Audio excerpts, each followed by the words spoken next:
Hello and welcome to another episode of My ArundelBiz podcast, powered by Anne Arundel Economic Development Corporation. That is a mouthful. I'm your host, Grayson Orfe, and since day one, among many other things, let's say a food connoisseur. And I'm Steve Adams, the Marketing and Outreach Manager here at AAEDC. And like Grayson, I'm definitely a man who loves his protein. Specifically a regular at the Annapolis Amish market. So with that in mind, and also with Women's History Month in mind, I'm very pleased to introduce today's guest, Sarah Campbell. She's a fourth generation farmer who raises all sorts of animals at New Roots Farm, a beautiful family farmstead located in southern Anne Arundel County. So Sarah, welcome to the podcast. Thank you for having me. You're very welcome. And just to kick things off, if you could tell us a little bit about your background and what got you interested in farming and how you ended up starting New Roots.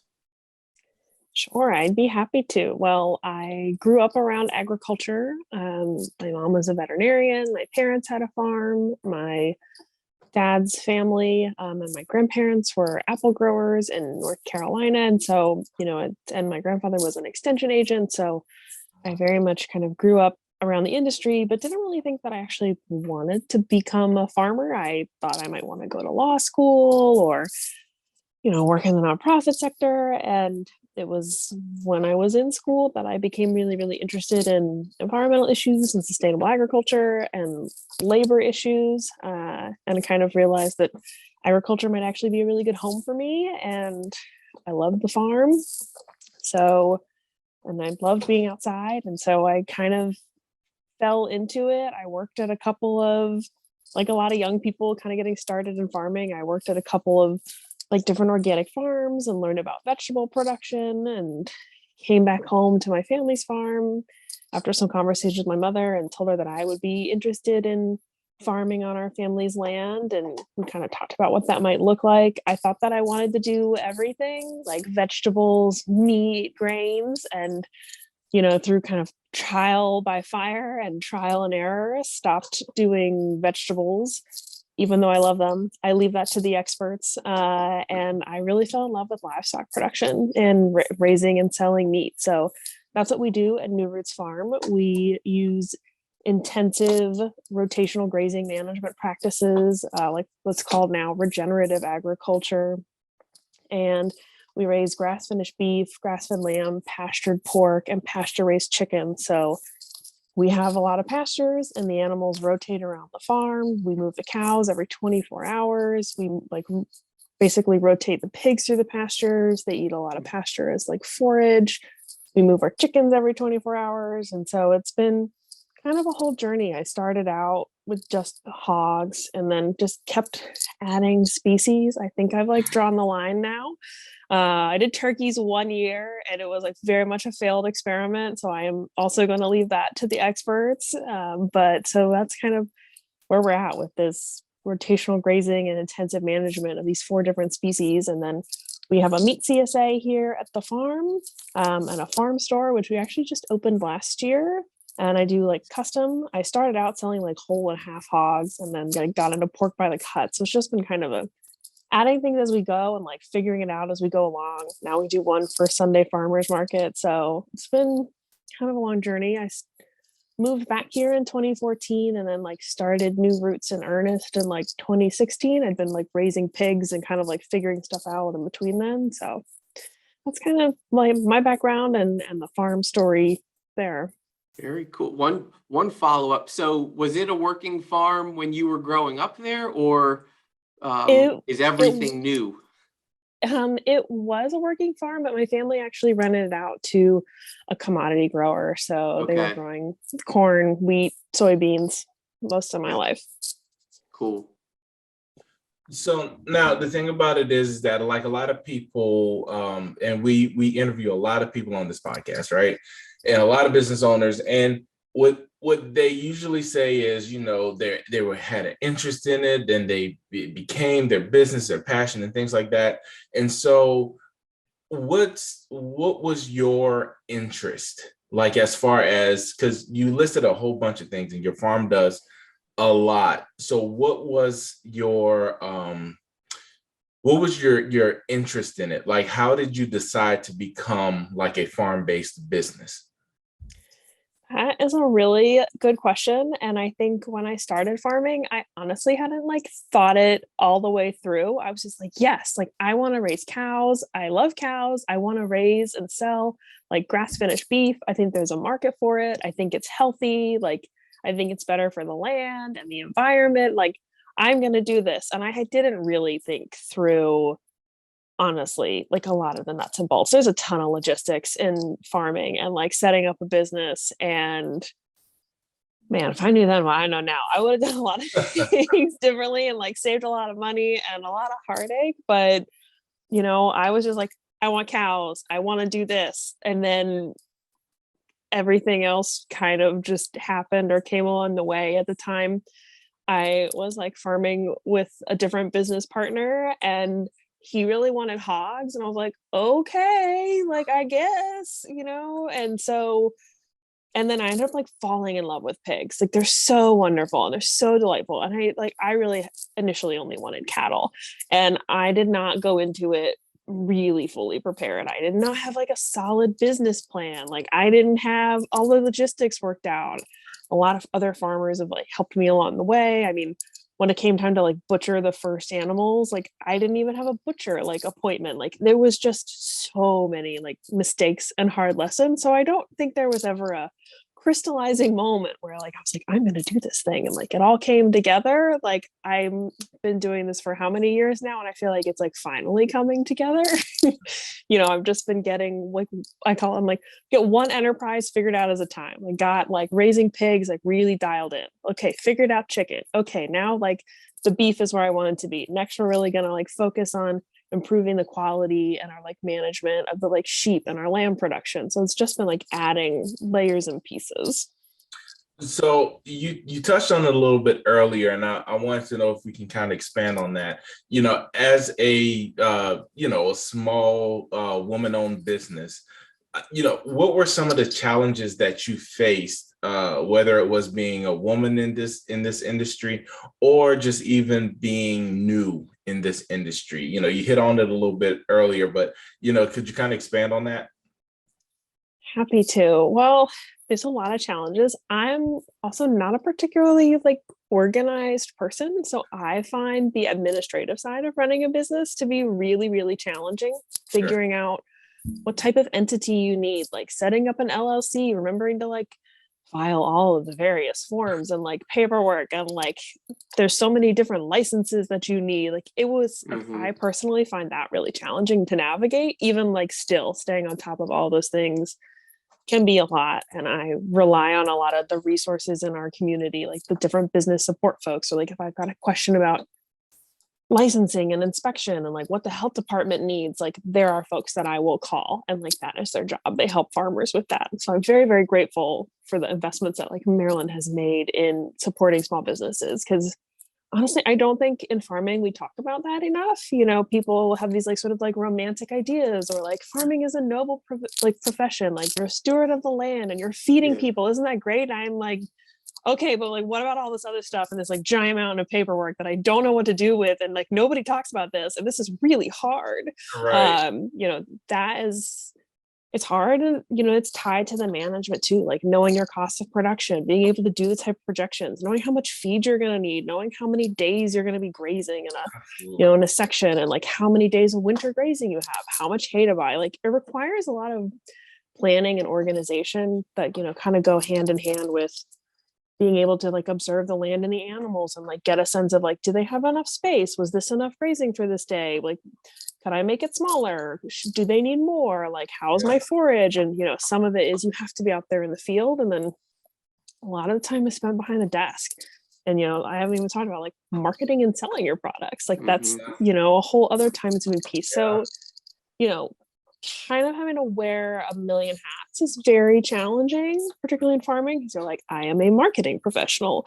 I have to know about food safety. I am also a veterinarian. I am labor and delivery. Like, I am a mechanic. Like, we do everything mostly ourselves. And it also goes to show you, it's like whenever you meet somebody who's been in this industry for so long, they have all this vast knowledge, and you're just kind of looking at them like, oh my God, how do you know all this? Well, they've had to do everything. Yeah, so that's, that's amazing. That's amazing. Yeah.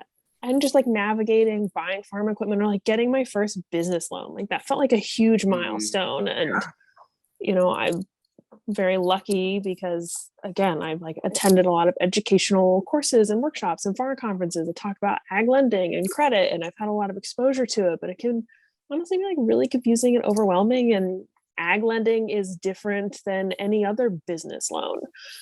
So there's also that.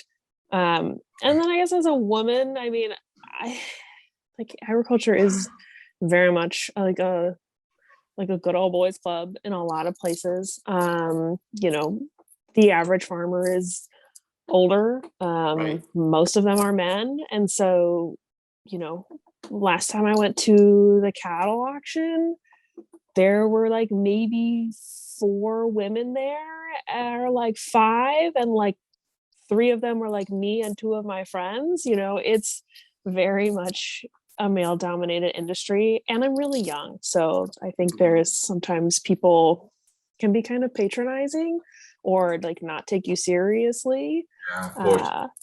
So there is that. I think it's changing a little bit. When I first started farming, people were like, well, where's your dad? Where's your husband? And like, they don't ask that anymore, wow. Yeah. Which is good. Maybe I was like really rude. Probably was, about those. They're like, can I speak to your husband or can I speak to your father? I was like, no, you can speak to the business owner. That's me. Or you can speak to the landowner. That's my mother. Which one of us would you like to deal with? I don't think either of us are going to enjoy this, like from how this has started. So, Well, listen, you're a trailblazer. So, when you're a trailblazer, you're knocking down those doors that haven't been knocked down before. So more power to you. Yeah, because I guess you'll be the mentor farmer 30 years from now, advising and walking others through all the hoops you've had to jump through, which is awesome. It is, and it's agriculture is changing, and especially when you're talking about like the next generation and beginning farmers, like there are a lot more women actually than when you like kind of break out the segments and you look at like the ag census data. And you break it out by like age or 10 years or less of experience, like the next generation is a little more diverse, and there are more women than there are in kind of like the rest of the farm population. So I do think it's changing, and there are more women entering into agriculture, and I always encourage them to continue on. It can be really hard and you can feel very alone, but there's also a lot of really great resources and sort of support systems for women in ag. And, I have found pockets or like communities of female farmers who I have found very, very supportive. It's like I just joined recently with the Maryland Lamb Co-op, which is a couple of female sheep farmers, and we all work together and like co-market our products. And, it's a really great support system. So, we're selling product together, marketing product, but like I can call them when I have questions. Like when we can troubleshoot, we can help each other out. Like, finding kind of those mentors and those support systems is really important. Yeah, that's awesome. And I got to give a little shout out to two badass ladies that run Arundel Ag. That's Lisa and Brittany. So we're all for women making a name for themselves in ag in the county. They do. Women make agriculture go around, and women feed the world. Like truly, when you look at like the global like food system, a lot of that labor is done by women, even if it is unpaid, kind of all around the world. And then even in agriculture, you look at the census data, and there's like a lot of male farmers, but their wives, their partners, their sisters, their mothers are like the ones who are keeping the books. They're in the tractor at harvest time. Like they play a really important role in those businesses, and sometimes they're just not counted. Right. Right. Well, so speaking of, going back to all the different animals that you've added to the roster over the years, can you again go through all the different types of animals that you raise, and also, any products that you sell? I know you mentioned CSA and some whole animal stuff, but can you just go through the full inventory list? Yes, the menu. Yeah. Yeah, we do grass finished beef. So we do the intensively raised, rotationally grazed beef. We have kind of a mix of cattle. We actually do a lot of our own breeding here at the farm, and we breed for animals that kind of like thrive on pasture and thrive in this environment. So I don't have like registered Black Angus. We've got kind of a good mix here. There's Angus crosses. I have British whites, which I really love. They do really well in pasture. And then South Poles, which are like a hybrid that was developed kind of more in the deep South, and they're sort of drought tolerant, do really well on pasture, and like kind of that's what they were bred for. So we've got some crosses, and we're figuring out what works really well here and what kind of gives the best beef, to give you that kind of like the marbling and the flavor profile, because grass finished beef is leaner. So we're really like striving to kind of have a product that is really, really good and sort of comparable to what most people are used to, which is grain finished beef. And we do a 21-day at a minimum, 21 to 28-day dry age on all of our beef. So that's been kind of like really fun to also like get to the point where, the product quality is good enough to be able to do that kind of like long dry age. So it's very delicious. We also raise pasture raised pork. I call it a large Berkworth, but they're like Berkshire Cross hogs. We raise those on pasture. We do also year round with everything but the chicken. So all our pigs are born on pasture, raised on pasture, all that fun stuff. We do grass-fed lamb, and we have two types of sheep. I have what you call natural colored long wool, which are primarily bred for their fiber. Actually, they're a dual purpose breed, so meat and wool. And they are a cross of different kind of more like fiber focused breeds, because with sheep, there are so many different types of sheep. Sheep are amazing. They raise them all over the world, and there's like tons of breeds. So we've got a fiber flock, and they are coated. So they wear little jackets like that protect their wool year round. And I just have a ton of coats, and as their wool grows, they just upgrade to like the next size. And so we sell yarn. I do sell actually raw fiber, just the wool, the fleece, to hand spinners. I've sold it wholesale, but I mostly actually sell it to like fiber artists and hand spinners and people who are basically processing it themselves and like selling boutique yarn or like roving for other hand spinners. So it's kind of its own little like cottage industry there of like really high-end wool products. So we sell into that. I sell yarn, and we sell pelts, and then we also have border Cheviots, which are a really wonderful, like hardy breed of sheep that do really, really well on pasture. So I have both of those, kind of the more fiber focused breeds that are also great for meat, and then kind of the more like meat production flock, but they still also have fiber, which is a viable product. I really love sheep. They're actually my favorite thing at the farm. They're so fun, and I like learned so much. It's like I'm always constantly learning new things about sheep. So we've got the wool, meat, pelts, yarn from the sheep.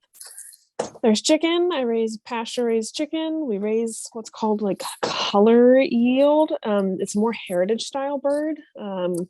Like basically they have some connections to like a French program, that the French have a certified program for pasture raised chicken, where they are like raised outdoors for a very long period of time. And at some point they imported some of those genetics into the US, and they use them to make like hybrid chickens for US farmers. So we have those. So they are a little more slow growing than like the typical bird that you raise on pasture, but I really love the flavor. And we do those seasonally. It's like April through September, October. And I don't raise a ton of chicken because I do not love it. Chickens are like not my passion, but they're very, very delicious, and our customers love them, and they're great for our CSA. So I have those. The CSA is basically like a monthly subscription where folks subscribe. We have different sizes, and they come to the farm and pick up kind of an assorted share of meat every month. We do custom, and then we also sell retail by the cut. Farm stores open almost every Saturday from 11 to 2, and then we do a first Sunday market. So we kind of do a variety of channels. With the pandemic, we started doing some like curbside orders. I get a lot of text messages from people that are like, do you have bacon? Can you just like leave stuff in the cooler for me out by the farm store? So I, fill orders that way. So it's all direct to consumer. So we sell directly to folks, and then we do a tiny bit of like restaurants and wholesale, but not a lot of that. Wow, that's a tough. So what's your ballpark at any given time on how many total animals you've got? I'm sure it's a huge range, but it is. It's a lot. I mean, at any given time, there's usually at least like 50 sheep on the farm. We've really expanded the cattle operation. So we take cows to the butcher every other month. So we've got about 30. The goal is to get up to having about like 60 head of cattle on the farm at any given time.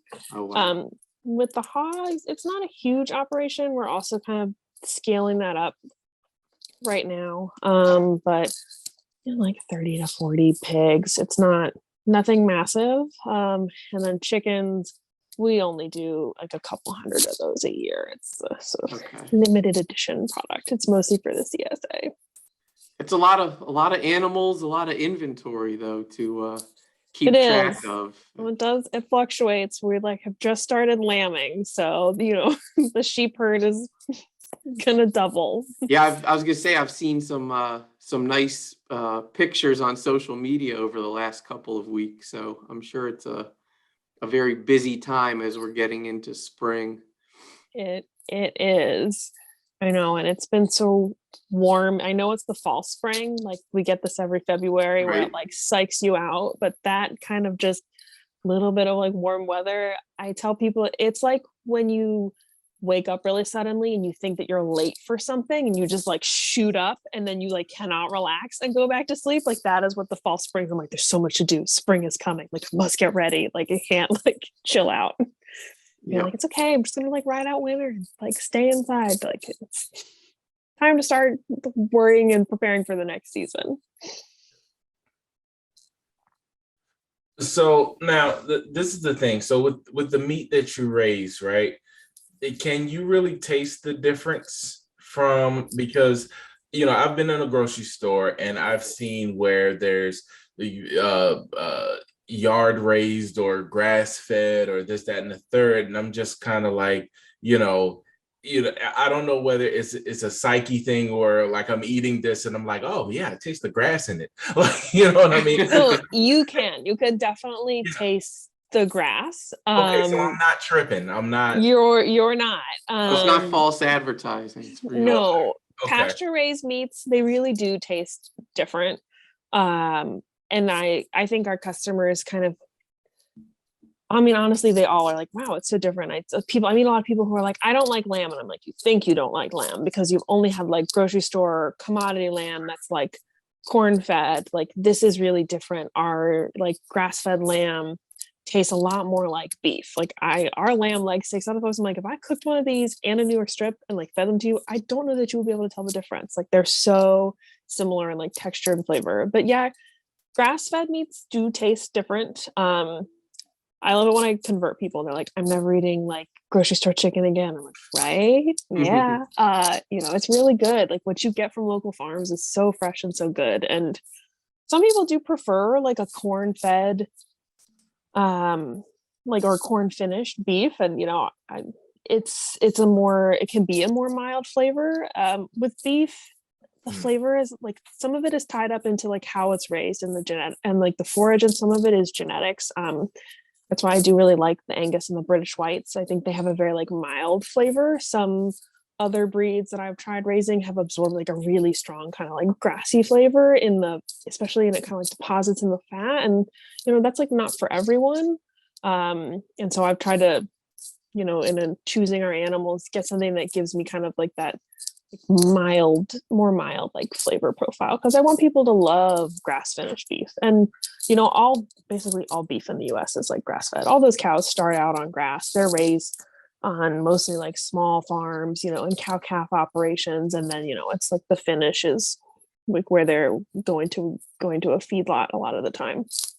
but which is where that, gets you that kind of like the corn flavor, or, maybe they're finished on like barley or something, depends on what they're doing. But it does taste different, and particularly with the pork as well, the super lean other white meat kind of, that is not what like farm raised pork tastes like at all. It's got a lot more like marbling and flavor and texture, and people like, I grew up like hating pork chops. I was like, nobody wants to eat this like shoe leather that you gotta like cook in a crock pot like all day. Absolutely not. Like, oh, and because then that's how a lot of people like remember some of these meats, as just being like really lean and like not very flavorful. But it's really different now. Like, I prepare a pork chop like I would a good steak. Like, they don't take much, like a few minutes on each side, like sear them, and they're like super delicious. And people definitely, they know they can taste the difference. Their kids can taste the difference. I have customers who are like, oh, well, we like cooked breakfast, and my like son was like, this isn't Miss Sarah's bacon, is it? Like, they can tell. Yeah, that's good. Developing your own brand in the marketplace. That's awesome. Yeah. And your marketing's halfway done just with that. So yeah, yeah. If you got happy kids eating all your meats, you're in good shape. Kind of weird follow-up to that then is, when you're selecting or thinking about bringing on a new type of cow or pig to raise or whatever, do you guys actually I guess quote unquote taste test beforehand? Is that part of the process? I have done kind of an amount of taste testing. I've raised actually a ton of different breeds. Like, when I got into hogs, I started with, a heritage breed that's like traditionally like a lard pig. And I was like, I love this. It's like very old school, but like not for your average person. Like, this is not gonna be what I think like consumers want, or like familiar enough. And there were some where I was like, don't love the flavor, or like don't love how long they take, or like don't love their personality. Out of here. Like, temperament is also really important selection, especially when you're a small farmer interacting with animals all the time, and everybody who works here is like a woman. I was like, I can't have an aggressive animal. So like, there's a lot of things that kind of come into play in our selection. But yes, and even with the cows, when I first started out, we weren't doing as much breeding. It was more like, buy cows, figure out kind of how to manage this, figure out what you want to do, like try some different things, and then maybe like more like commit to an investment in like more expensive breeding stock. I kind of had a feeling that I probably wanted white parks because I'd done a lot of reading and research about them, and I've tasted beef from a lot of different farms. That is one of the things you can do too, is I go and I buy like meats from other farmers if I'm thinking about trying something new, if it's something that they already do.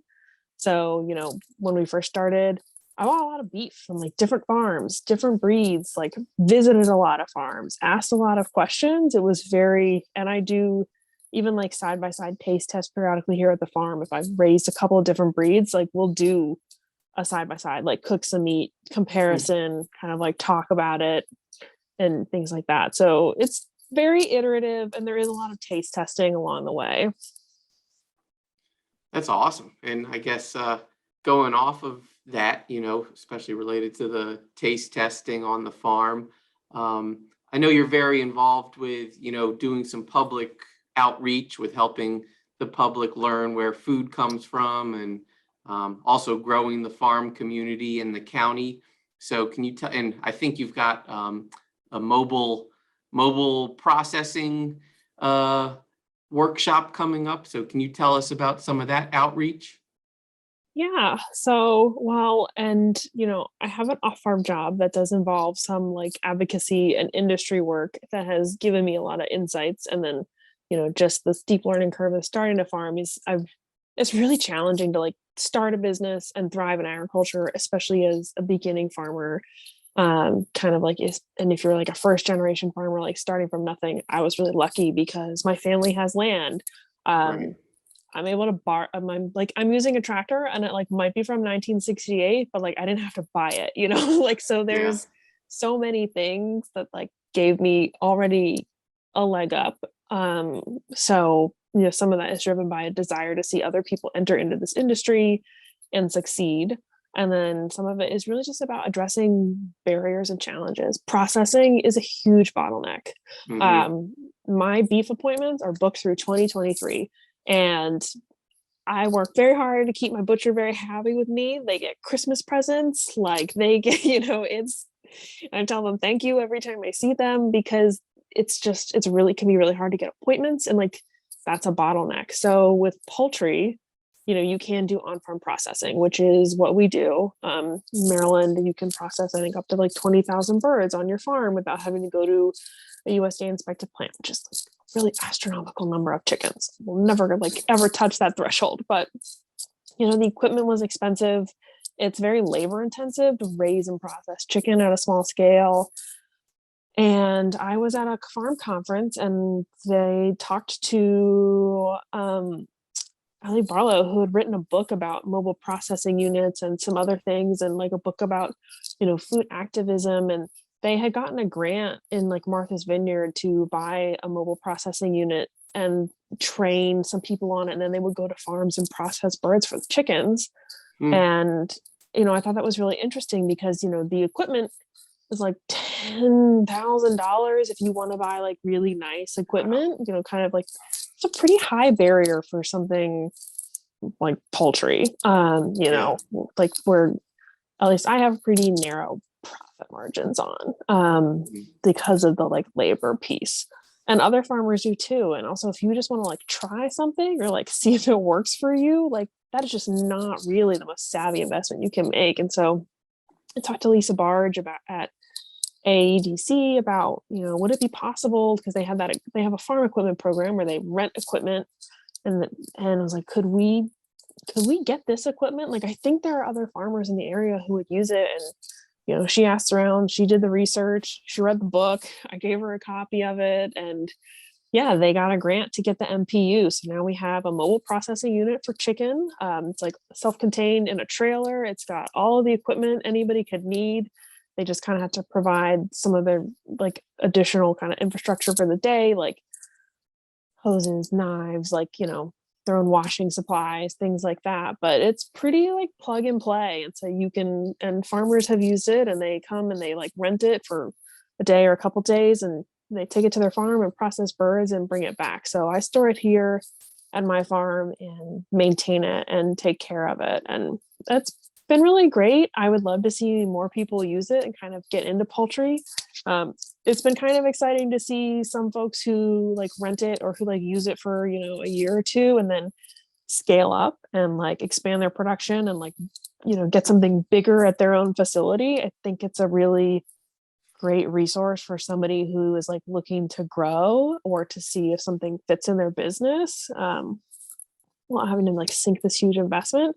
And then also for folks who are like me, who are like, I want to keep this small. It's kind of a component of my business, but it's not going to be like a major revenue stream. I will never be able to like justify building like a building to like do this in.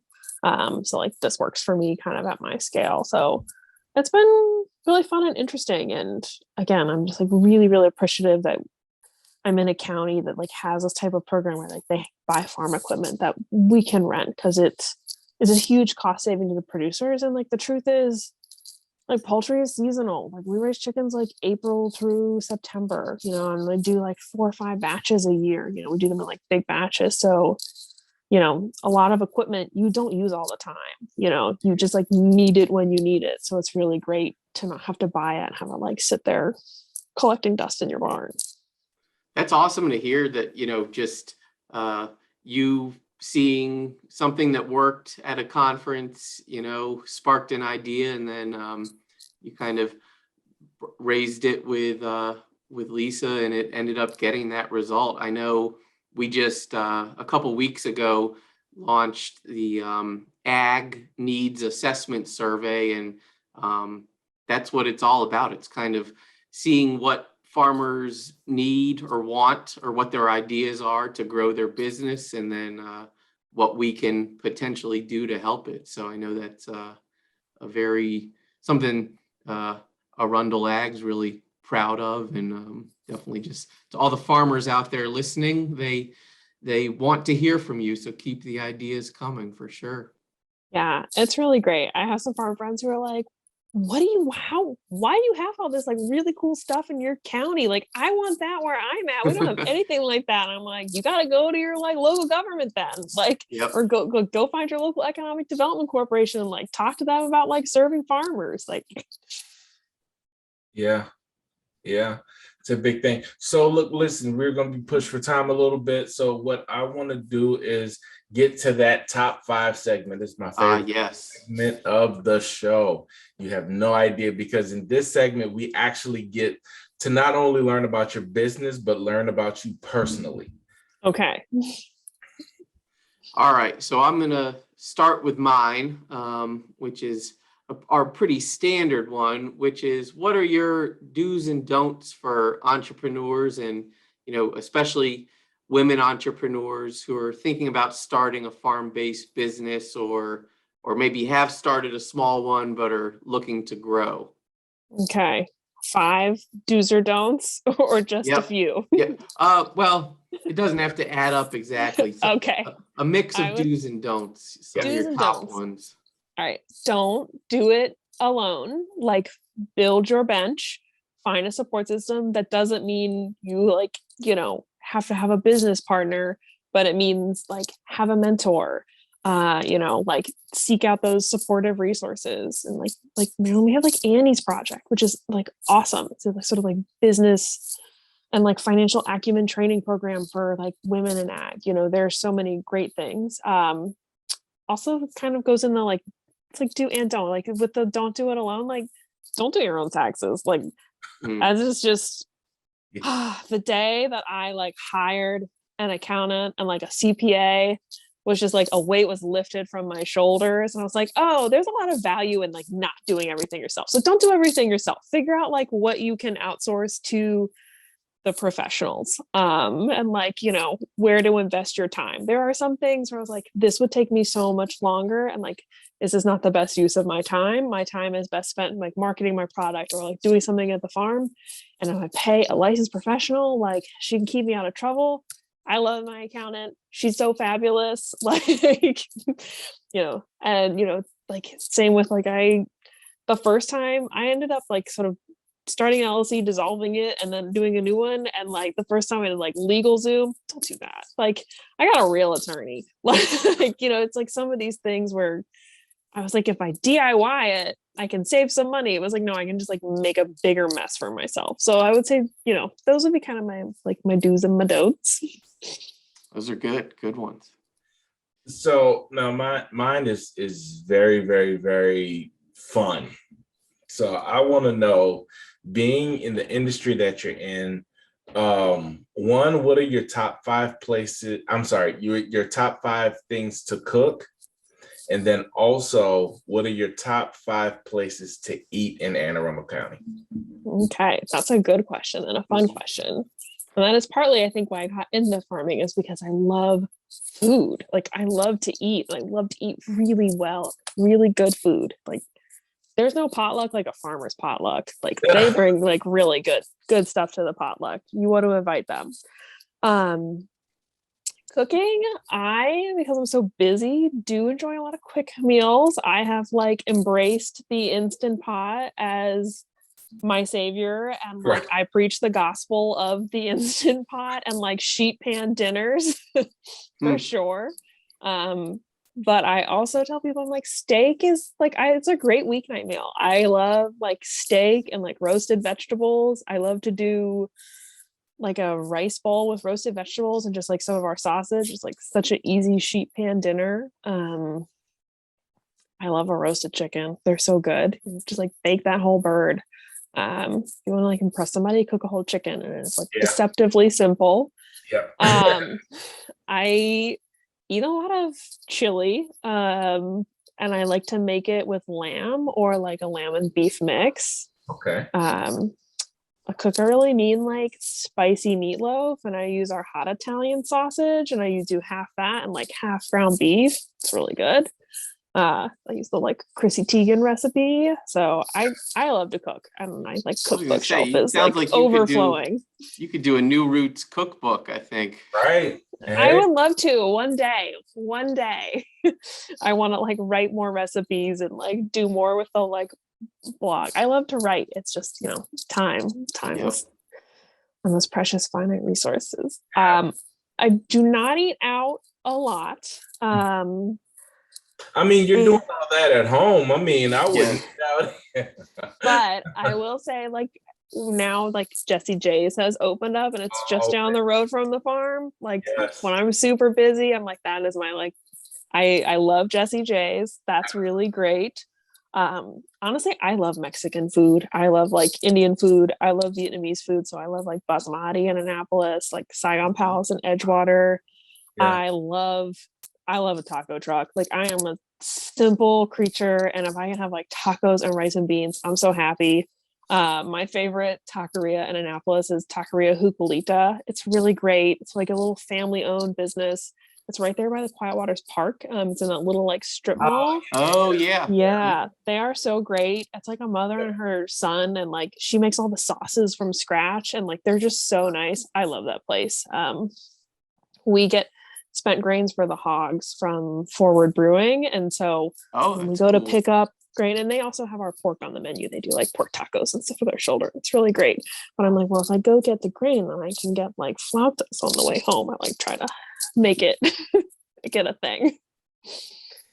That's awesome. Yeah. Well, I guess before we sign off, can you just share your website and social handles so everyone can learn more about New Roots and be sure to figure out how to get some of your products? Absolutely. Yeah. Our farm store is open on Saturdays from 11 to 2 or right off Money Creek Road. Our website is www.newroots.farm. And our Instagram handle is also newroots.farm. We're on Facebook, so you can like Google New Roots Farm, West River, Maryland, and we'll come up. So yeah, check us out. And thank you. You've got a great Instagram. I've got to give it some major love. So I suggest everybody find it and follow it. Well, thank you. I appreciate that. Absolutely. Sarah, we want to say thank you so much for joining us today. This was great. Look, it's pushing lunchtime, so I'm getting ready. I'm hungry now. Yeah, let's talk about food. So you can find this podcast and all of our other podcasts available on all of our social media channels. You can check out at ArundelBiz anywhere, and you will pull not only this interview up, but many of the other interviews from the past that including Jesse J's, which was mentioned, which were great interviews. So we want to say thank you, and please follow and subscribe on all of our channels. And we want to thank you for just joining us today. Thank you so much. Thanks for having me. It's fun talking to you both. Thanks. Absolutely. Have a good one. Have a good lunch. Yes.